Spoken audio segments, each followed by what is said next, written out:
Welcome back for part 2 of my Pacific Northwest trip. On part 1, we left off of my visit to Glacier National Park. So now I'm heading southwest towards Oregon to see the sights there. My first stop will be most likely Crater Lake. To put it in perspective, I was up at Glacier National Park at the border of US and Canada and now heading to Crater Lake in Oregon. On the Oregon-Washington border, I was in this place called Klickitat, and it was a great viewpoint to see Mount Rainier, Mount St. Helens, Mount Adams, and Mount Hood all from one vantage point. Pretty awesome. Of course, the haze from the Canadian fires obstructed the view, but you can kind of make out some of those mountains here. Klickitat population is approximately 362. Once the site of a lumber mill, it's now primarily a bedroom community.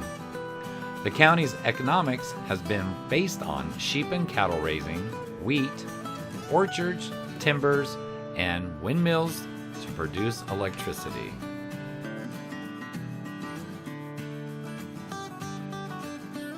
I can't tell you how many times I crossed over the Rogue River or drove alongside of it, but it seemed like for a whole day.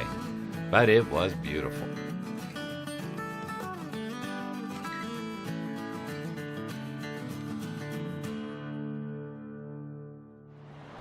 Traveling through Oregon is really amazing. There are rivers everywhere, and obviously they have plenty of water. But I kept seeing these like webs in these trees during my drive. And oh my gosh, I can't imagine the size of the spiders that inhabit them. But let me tell you, I did not really stop to look closer. But as you can see, all along the roads, the trees are full of these huge spider webs. Oh my, I hate to see the spiders that come out of those guys at night. Driving up to Crater Lake was pretty fascinating as you see the forest change with the different types of trees at different elevations. Crater Lake is a volcanic crater lake in south central Oregon in the midwestern United States. And as you can see here, now we're above tree line. It was crazy. It is the main feature of Crater Lake National Park and is famous for its deep blue color and water clarity. The lake partially fills a 2,148-foot deep caldera that was formed around 7,700 years ago by the collapse of the volcano, Mount Mazama. Look at this view. Isn't it breathtaking? Absolutely fantastic. And look, there's a volcano inside the volcano. Crater Lake features two small islands. Wizard Island that you see here, located near the western shore of the lake, is a cylinder cone approximately 316 acres in size. At this viewpoint, there was a great place to park and make myself some breakfast, and that's just what I did. There is nothing like the smell of making breakfast with bacon outdoors in a forest. It is the best. There's no words to describe it. After breakfast, I took a short hike up to the rim to get a closer look. Absolutely amazing. There are no rivers flowing into or out of the lake. The evaporation is compensated by rain and snowfall at a rate such that the total amount of water is replaced every 250 years. Crater Lake has a depth of 1,949 feet and is the deepest lake in the United States. In the world, it ranks 9th for maximum depth and 3rd for mean average depth.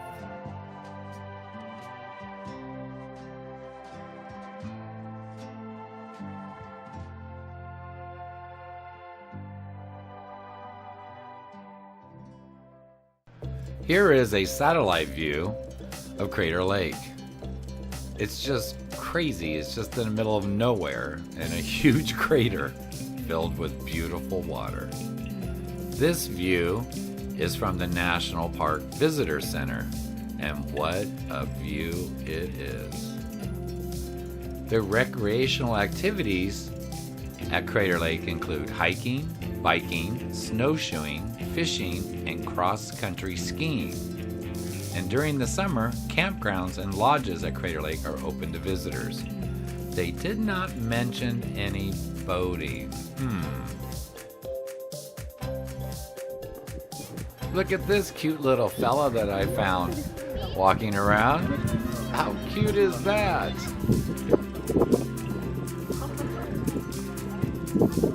Crater Lake is in Klamath County, approximately 80 miles northeast of the city of Medford. The views are so stunning, it's amazing. And in the visitor center, they had this diorama to give you a perspective. Quite fascinating. Look how clear that water is, just amazing. As I mentioned earlier, there's two islands, Wizard Island that we saw earlier, and Phantom Ship, a rock pillar located near the southern shore. You can barely kind of see it there. What an experience. You can drive around the whole lake, and it's about 33 miles. The day I was there, they were having a biking event, so only half of it was open. So we headed out of the national park, and I made my way towards the Oregon Caves. Still traveling southwest, I left Crater Lake and headed towards the Oregon Caves. From Crater Lake National Park to the Oregon Caves National Park is only about 140 miles. However, you're traveling on windy type mountainy roads, so it took a few hours. By the time I arrived, I got about 3 miles before the Oregon Caves to this campsite to spend the night, and it was beautiful. Cave Creek Campground is located under an old-growth forest right beside Cave Creek. This campground is located 15 miles up Highway 46 from Cave Junction.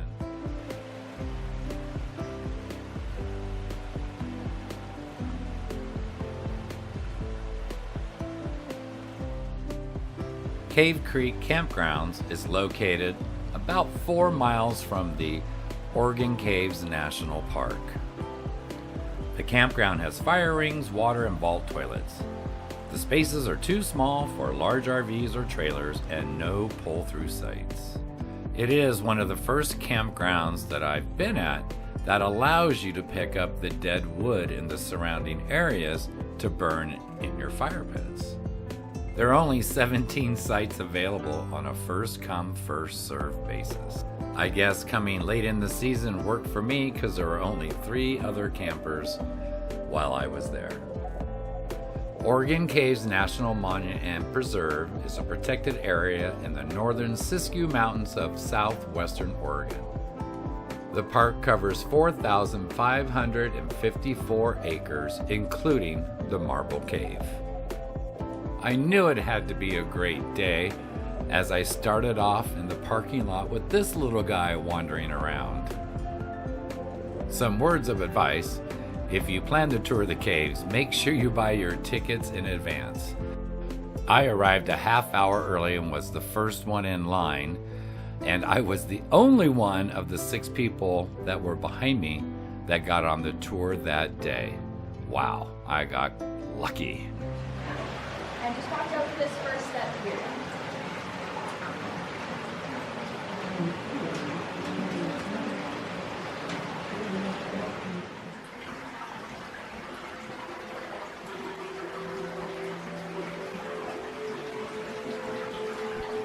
They're sleeping all day, but sometimes they are active during the day, just flying around in here. But yeah, so those ones. Do they have to go outside and eat? Yeah. So mosquitoes, moths. Yep, our tour guide was talking about the bats, and here you can see some of them hanging out in the ceiling.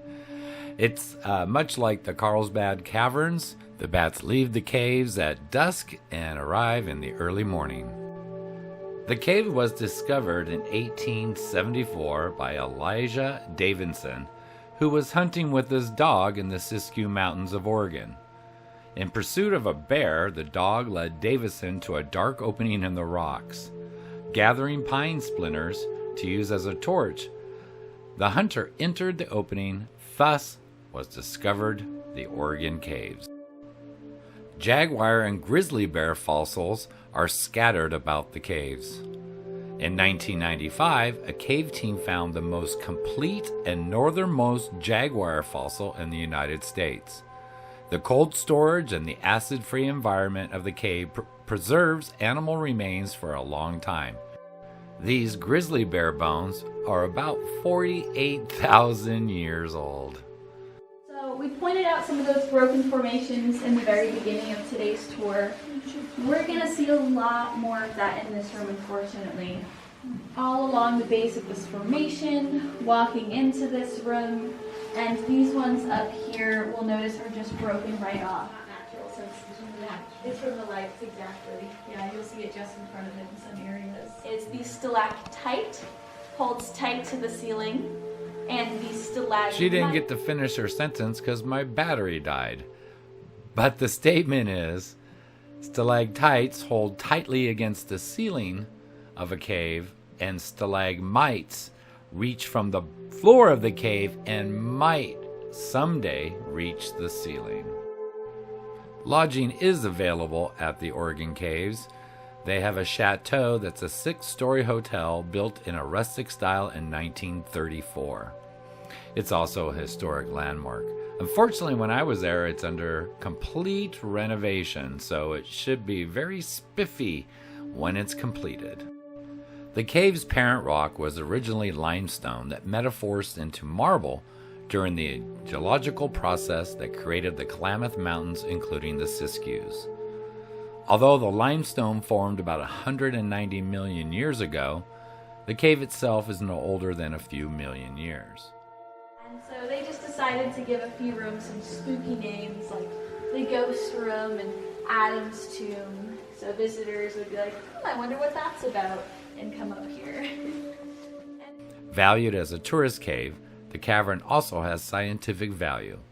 Sections of the cave that are not on tour routes contain fossils of national importance.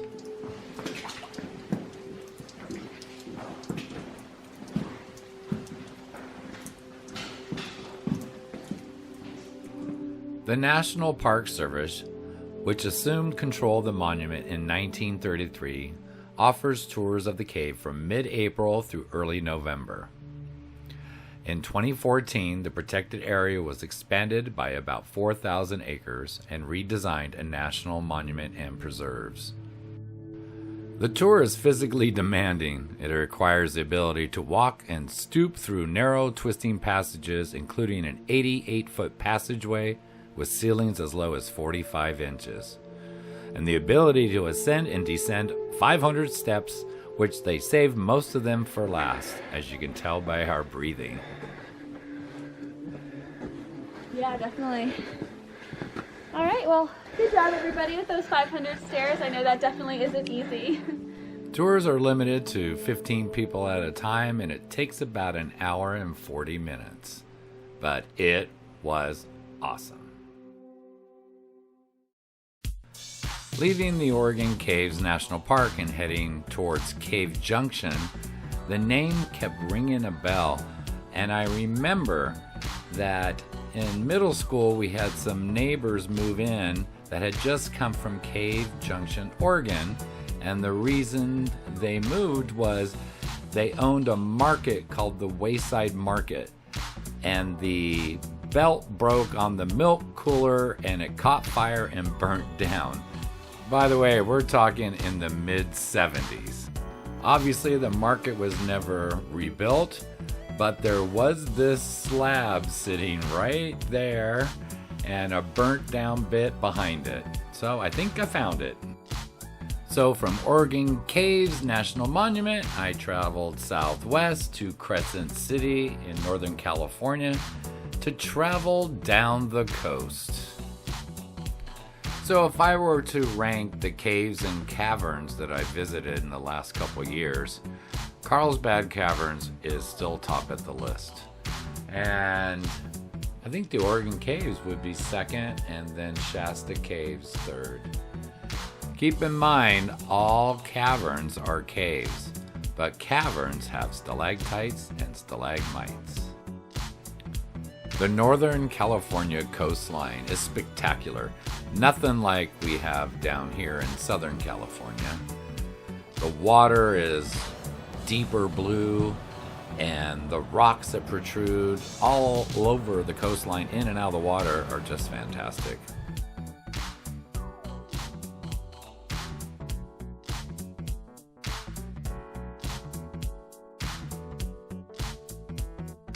You really do stumble across the strangest things while traveling. Behind that boat there is a cliff. I don't know how it got up there.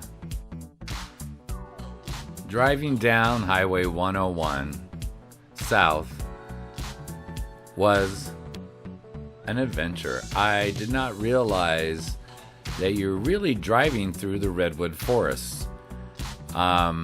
So I pulled over and decided I needed to fulfill a childhood memory and see if I can find one of those redwood trees that you can actually drive through. Talk about lucky. From Crescent City to Klamath Tour Thru Tree is only 21 miles, and you arrive at this little shack, and it's on your honor system to give them $5 through the window. And I love that sign, by the way. And off I went.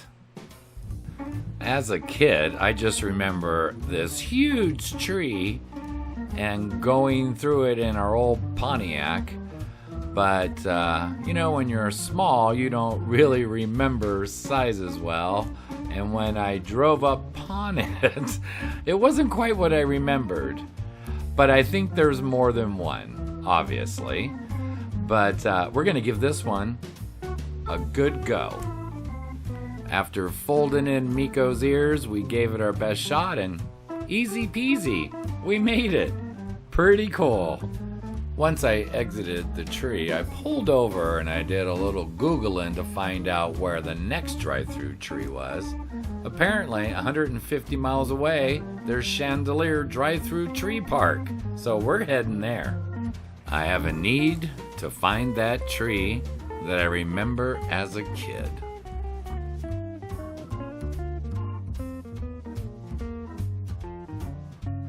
As Highway 101 flows inland and then back towards the ocean, it surprises how you can go from those trees and forests to this beautiful coastline. It is really spectacular. I really wanted to drive through the Redwood forest, but it's so huge. But talking to the visitor center, they told me about this dirt road that's a little sketchy, that as long as you have 4x4 you should be fine. It's always moist and wet from the trees dripping the moisture down onto the road. Anyhow, I decided to give it a good go, and I'm sure glad I did. On the advice of the visitor center, I threw the truck in 4-wheel drive as well as my Crocs, and I headed down this road. I have to say, there was really no reason for it. It was pretty well maintained. And the only sketchy parts is where the trees are really close to the road. It's actually a 1-lane road. And when you have to kind of back up or pull over when oncoming traffic approaches you. But other than that, it was gorgeous, man. I mean, coming from a city, born and raised, to see this is just beautiful.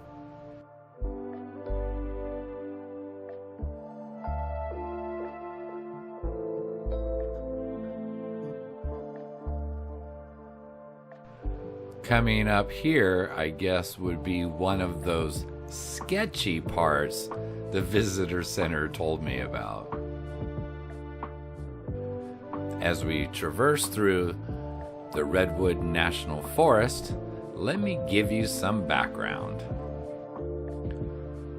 The Redwood National and State Parks, RNSP, are a complex of 1 national park and 3 state parks cooperatively managed locally in the United States along the coast of Northern California.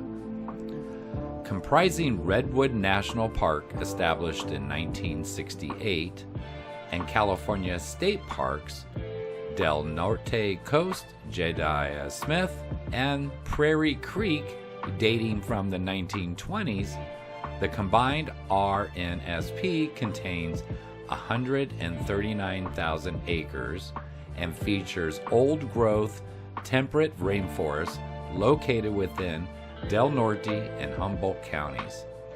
The four parks together protect 45% of all remaining coast redwood old-growth forests, totaling at least 38,982 acres.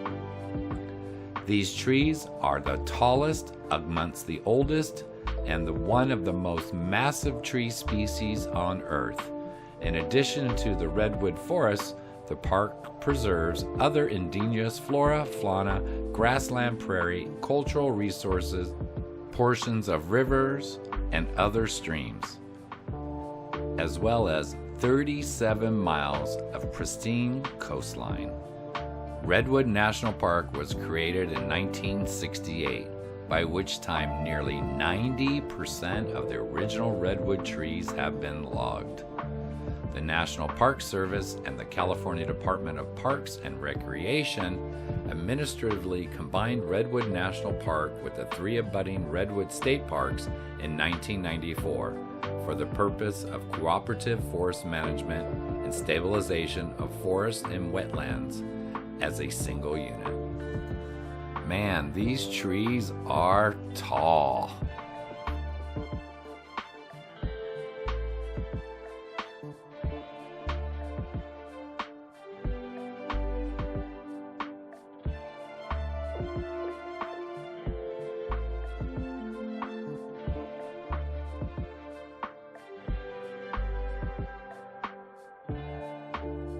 And look what I saw on the road up ahead.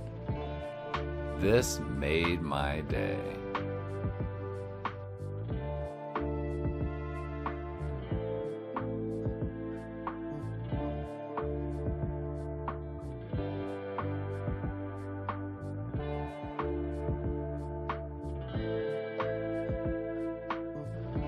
Heading back toward the coast, down 101 South, I finally made it to Leggett, California, where we turned off to head toward the Chandelier Drive-Thru Tree Park. Unlike the last drive-thru tree, there was a person collecting entrance fees of $15. Once the lady got my money, she promptly told me my truck wouldn't fit through the tree, and no refunds. Great business. Anyhow, the Chandelier Tree and Drive-Thru Tree Park is a 276-foot tall coast redwood tree in Leggett, California, with a 6-foot wide by 6-foot 9-inch high hole cut through its base to allow a car to drive through. Its base measures 16 feet in diameter at breast height. The name Chandelier Tree comes from the usual limbs that resemble a chandelier. The limbs, which measure from 4 to 7 feet in diameter, begin 100 feet above the ground, and it's estimated to be 2,400 years old.